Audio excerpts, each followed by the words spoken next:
Could you describe in your own words how anxiety feels to you?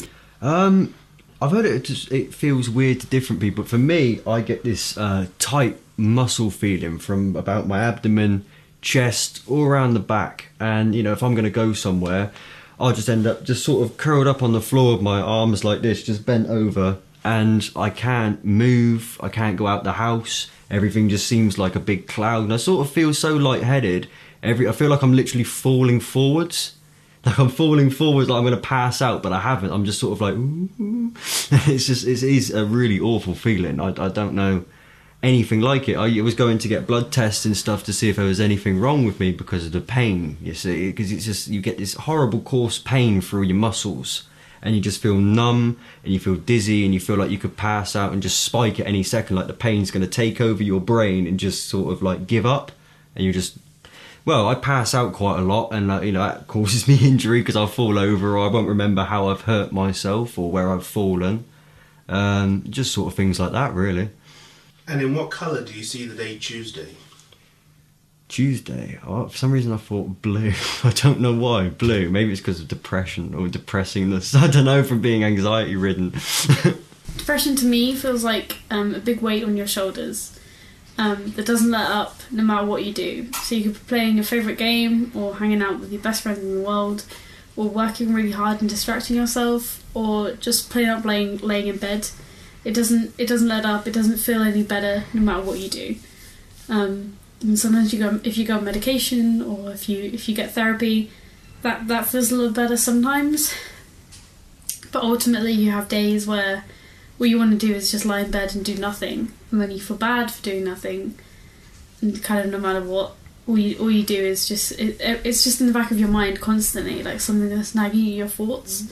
All you ever do is kind of think about how sad you are, and any time you have to do anything where you might be alone with your thoughts for like 5 minutes, you might try and distract yourself with music or a video, but regardless, you're going to be thinking about how you feel. Like thinking why you feel those things, and why my depression sort of manifests itself in so many different ways. And while distraction and therapy and medication and all that kind of stuff like lets it up for a certain amount of time, you're still, no matter what, can have those mornings or those evenings or those middle of the night nightmares or something that's going to make you have that weight on your shoulders, which is never going to change.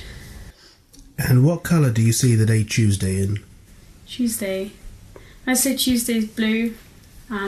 It's like the middle of the week. Kind of every day is the same. I mean, I work in retail, turning my job. That's Saturdays and Sundays are going to be the worst because they're the busiest. But every other day is going to be the same. Tuesday's blue. It's kind of hard to explain PTSD really, because you kind of lose yourself quite a lot, because it's a mixture of anxiety, depression. You can lose your relationships, you can lose your work relationships. There's been many a times where I've been signed off as sick because of PTSD. Like I said, it's just a hard one to describe, really. And in what colour do you see the day Tuesday? Tuesday? These days it's grey at the moment. They're all quite dark at the moment. I can't predict it. It will come entirely at random.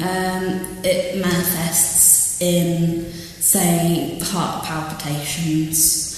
I can't pinpoint a trigger necessarily, but maybe there are certain places, like say buses and supermarkets, I avoid because I know that these tend to make my panic start to rise. Sometimes it's quite difficult to manage when you don't know when it's going to happen, or maybe you know when it's going to happen in your subconscious, but you can only tackle it when it's right there, you know. And in what colour do you see the day Tuesday? Colour do I see the day Tuesday? Blue. That was very quick, but I see it as blue, kind of a light blue. It feels as if there's someone else living in your head. It feels as if you have got someone there that you've got to clear everything through before you do anything. It's almost like having a parent, I suppose. If you want to go out and do something, part of your brain will just say, no, you can't override that sometimes. Other times you can have thoughts that do not match what you're thinking. I can be at a party with friends, relaxing, enjoying, having a great time. And suddenly I just think, why am I here? What am I doing? I'm useless. No one likes me. And my whole body will shut down. People think mental illness is mental. It's only up here. It's not. It's everywhere. Other times I can have mood swings. I can be just doing a normal thing and suddenly I can't stop laughing. Other times I get rages, and I'm a big guy, and that's what terrifies me. I'm the most peaceful bloke you're likely to meet, but I get this urge to hit somebody or hit something or punch something. And it's a terrifying thought for a peaceful person like me. And what colour do you see the day Tuesday? The colours, they're dark and they're polluted sometimes. They're dark, they're polluted, and sometimes they can be... I can't describe a wolf in sheep's clothing. It's a nice colour, but there's something not right about that colour.